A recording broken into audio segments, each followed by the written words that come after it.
What just happened to the crypto market? This is an important video to watch because in just a moment, I'm going to be getting into some really important levels that I am paying attention to for Ethereum. I'll also be explaining exactly what actually happened in this crash that we just saw in the entire crypto market because billions and billions of dollars worth of long positions were just instantly liquidated. So definitely make sure you're watching this video all the way to the end so that you're not missing out on any of this important information. And just before we jump into it, if you could just leave a like on the video down below and subscribe to the channel if you are new. Honestly, that means a lot to me and it helps out the channel so much. Now, just before I was recording this video, I actually just recorded a regular Ethereum update video as my normal daily Ethereum update. And in that video, I included Solana. And I happened to record that video just as this crash was beginning. So a lot of that information is actually outdated, but I will include the Solana portion of that video towards the end of this video because I was mainly looking at the big picture and my long-term Solana price predictions. So once again, definitely make sure you're watching all the way to the end so that you're not missing out on all of this important information. But with all of that out of the way, let's get straight into the charts. So right here, we're on the Ethereum to US dollar chart on the 4-hour time frame. And as you can see, we just had a massive flash crash to the downside. Now, in my last Ethereum update video, I was going over the fact that we were forming this head and shoulders pattern, which technically speaking is a bearish pattern.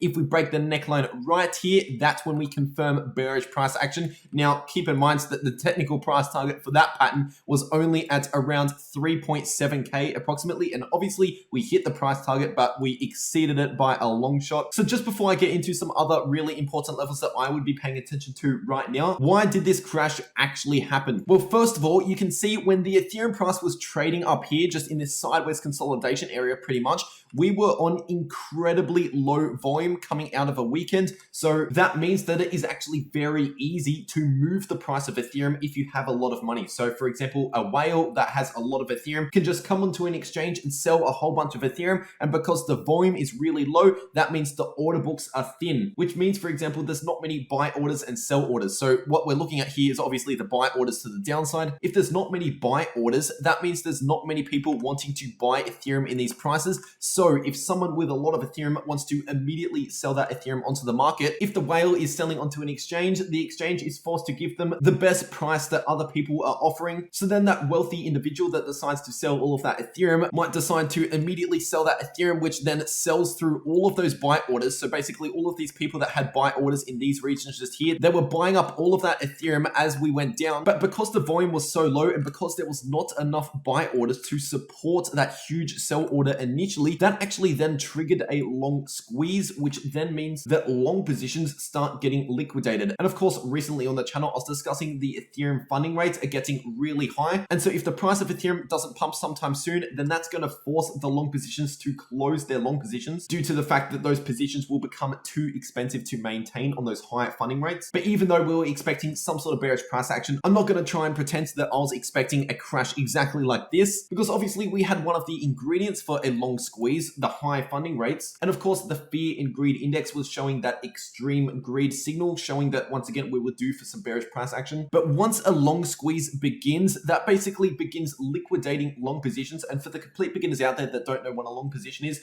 think of it as kind of just like buying Ethereum, but most of the time you're using borrowed money. And because you're borrowing money from the exchange to enter that long position, the exchange sets a liquidation price depending on how much money you've borrowed, depending on your leverage. So if you're in a long position and the price goes too far to the downside, you will trigger that liquidation price, which essentially means that the exchange forcefully closes your position so that the exchange can get their money back. But of course, your entire position is actually liquidated if that happens. And what happens when your position is liquidated? Well, it's essentially like selling that position. So when you're closing a long position or getting liquidated, you are essentially just selling Ethereum onto the market, providing a bigger selling pressure. And obviously, if the price is moving to the downside, that is triggering a lot of liquidation prices along the way down, which is liquidating even more long positions and more long positions as the price goes down further. And it just begins a huge flow-on effect from there. And here you can actually see the amount of long positions that were just liquidated. Within the last 1 hour, over $2.5 billion US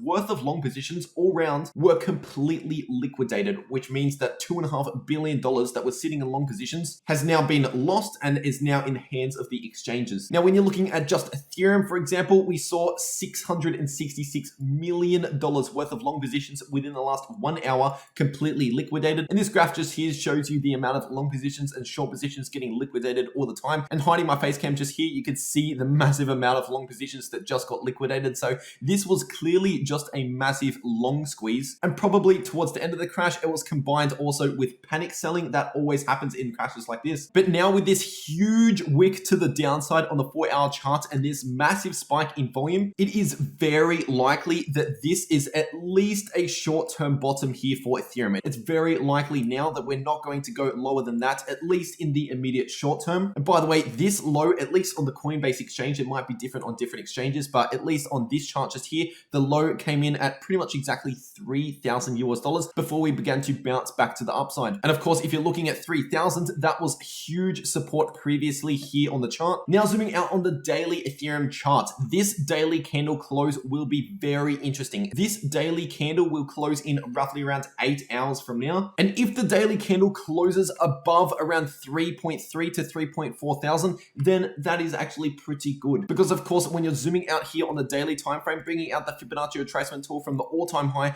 down to these lows at around 1700, that gives you the golden pocket at roughly around 3,400 down towards around 3.3k. So that's really the range that we need to close this daily candle above. If we close below the golden pocket here, then I'm not going to lie, that is actually a bearish signal. And if that's the case, if we close at much lower price levels towards 3,000 and even below 3,000, then it's actually quite likely in that case that we're going to enter much more of a bearish time, at least in the short term. I'm talking about maybe over the next couple of weeks. But it's important to mention as well that moves like this are actually really important to shake out the weak hands. A lot of newer investors would have jumped in on this huge bullish movement over the past 1 month or so, which means if the Ethereum price began heading higher and higher without seeing any correction, we would have needed a lot of new money entering into the market out of nowhere. But right now, with this that's just happened, a lot of brand new investors that jumped in at these high prices that might not know what they're doing, they might be afraid because obviously right now we have seen a decent size crash. Obviously, this is nothing that we haven't seen before in the crypto markets, but for the new investors, this is something that might scare a lot of new investors out of the market and lead them to panic sell Ethereum. And panic selling is where the best opportunities come, because anytime we see panic selling, that is usually a pretty good buying opportunity. And also anytime panic sellers happen, those panic sellers end up FOMOing in back at higher prices. And that's actually what we saw during this entire period just here in between around May and July. As you can see, we saw a massive amount of panic selling in the Ethereum market and also in the crypto market all round during that entire time period just there. And I was letting you guys know that after we already see all of this bearish price action, and when we're at these lower price levels just here and everyone's getting bearish, everyone's panic selling, those are some of the best times to accumulate at the cheaper prices. Because once again, when we get all of those people panic selling, those are the ones that are buying in at the higher prices, which help push the price higher later on. So basically, the message for all of the new investors out there that might be panicking at the moment, this is nothing new to Ethereum. This sort of price action has happened time and time again in Ethereum. In fact, right now, from top to bottom, that was only around a 23% correction. And from the top to the current price, we're only down around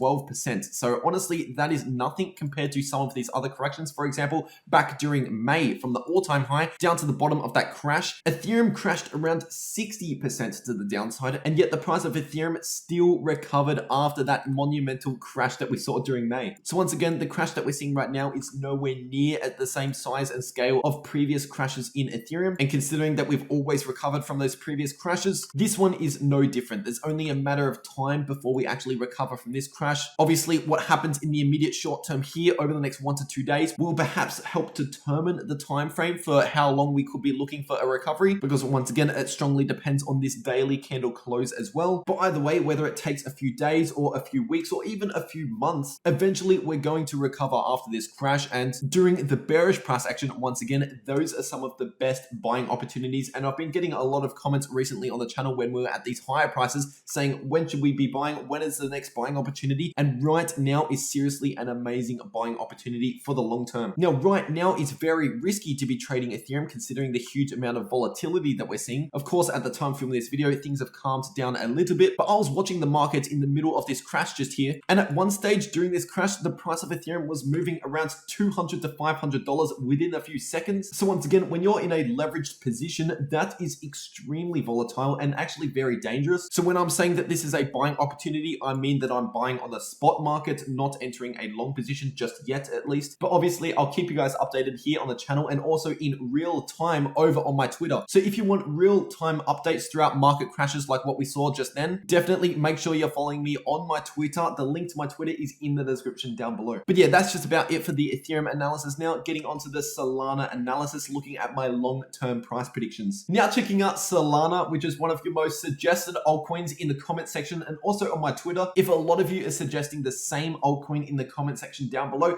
that's when I'll add that altcoin to one of these update videos. So feel free to leave your suggestions in the comments once again. But yeah, getting into Solana, this is Solana versus the US dollar on the daily time frame. And of course, you can now see the huge move that Solana has had really over the past 1 to 2 months. In fact, ever since Solana saw this breakout just here at the very end of July, the price was at around $30 back then. And right now, that has been around a 480% gain. But from this low that Solana formed on the 20th of July and to the recent high in Solana, once again, in just 7 weeks, Solana has had a 784% gain, which is obviously a massive gain. Not too many large cap cryptos actually see gains like that too often. Of course, crazy gains like that are more common in much smaller altcoins, but obviously the smaller the altcoin you're looking at, the more risk you have. Now, if you've been following me over on my Twitter, I've actually given a few different updates on Solana. So for example, a couple of times along the way up here, I have indeed taken some profits out of Solana, and that's simply due to the fact that we have seen this explosive move in Solana. There's really no point in having these explosive moves unless you're actually taking some profits off the table. Obviously, Solana has amazing fundamentals, and I'm going to be getting into that in just a moment with my longer term predictions. But I'm just letting you guys know that no matter how good a crypto is, it's going to go through some extremely bullish times and some bearish times as well. So just keep that in mind. Even though Solana has been extremely bullish over the last 7 weeks, it's totally possible for it to have another correction sometime soon. And in fact, that would be very healthy for Solana if we do have at least a little bit of a short-term call-off. One thing that we can look at is perhaps the Fibonacci extensions. As you can see, Solana actually ran into contact at the very highest Fibonacci extension right here, which is the 4236 Fibonacci extension, coming in at roughly around $190. So we did actually find quite a decent amount of resistance right here in the short term at least. So basically, sometime soon, I would actually expect some sort of short-term cool-off. It could be tomorrow or it could be in a week from now, but once again, it's very likely to be sometime soon. Of course, it is very hard to actually put a time frame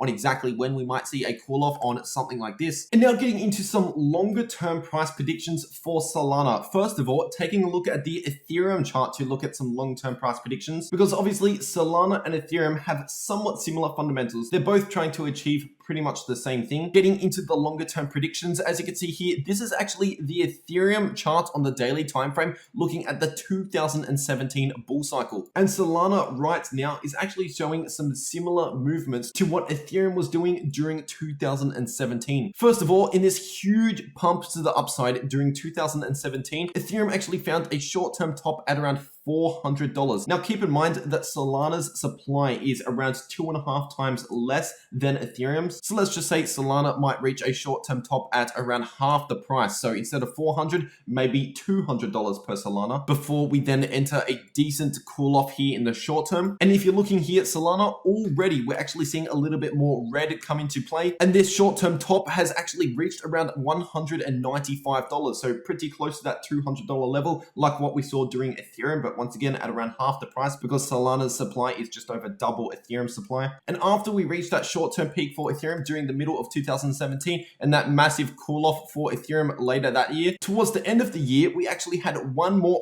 final massive pump to the upside where we reached the bull market top before we entered the bear market of 2018. And that bull market top for Ethereum was at roughly around $1,500 US. So if Solana simply follows what Ethereum did during 2017, which of course this is just speculation, that would potentially place the price of Solana at a bull market top of around $600 to $700. But if you want real-time updates in these markets with no delay, definitely check out my Twitter. The link to my Twitter is in the description down below if you want all of these extra updates on Ethereum, on Solana, on altcoins, on Bitcoin. Once again, you'll find all of this in the description down below. But anyway, that's just about everything I have to say for this video. I really hope you enjoyed the video, and if you did, be sure to leave a like down below. And if you're new to the channel, you might as well subscribe for more videos like this one. As always, I really do appreciate all of your support on the channel at the moment. I can't thank you guys enough. But anyway, that's just about everything I have to say for this video. Once again, I really hope you enjoyed, and I'll see you all in the next video.